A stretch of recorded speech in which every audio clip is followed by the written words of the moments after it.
আজকে আমি বানাবো এগ কারি। এই রেসিপিটা আমার খেতে খুব ভালো লাগে। এখানে আমি দুটো বড় সাইজের পেঁয়াজ কুচিয়ে নিচ্ছি, কিছুটা আদাও কুচিয়ে নেব, আর কিছুটা রসুন ছাড়িয়ে নেব। এগুলোকে আমি মিহি পেস্ট করে নেব, আর এর মধ্যে দেব কাঁচা জিরে। এরপরে আমি ডিম সেদ্ধ করে রেখেছিলাম, সেগুলোকে ভেজে নেব। জানেন তো, আমি আগে থেকে মশলার পেস্ট করে রেখে দিই, কিন্তু আমার কাছে এখন মশলার পেস্ট ছিল না। এখানে আমি ফোড়নে দিয়েছি জিরে, শুকনো লঙ্কা আর গোটা গরম মশলা দিয়ে পেঁয়াজটা ভেজে নেওয়ার পরে যে মশলার পেস্টটা করেছিলাম সেটাও দিয়ে দিলাম। এখানে আমি হলুদ, লবণ, লঙ্কার গুঁড়োও দিয়ে দিলাম। মশলাটা ভালো করে ভাজা হয়ে গেলে এরপরে আমি টমেটো দিয়ে দেব। টমেটোটা হালকা করে ভাজার পরে আমি ওর ভেতরে জল দিয়ে দিলাম।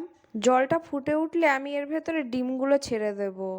এটা খানিকক্ষণ এভাবেই ফুটতে থাকুক। জানেন তো, এখানে আমি কিছুটা ধনেপাতা লাগিয়েছিলাম, সেখান থেকে কিছুটা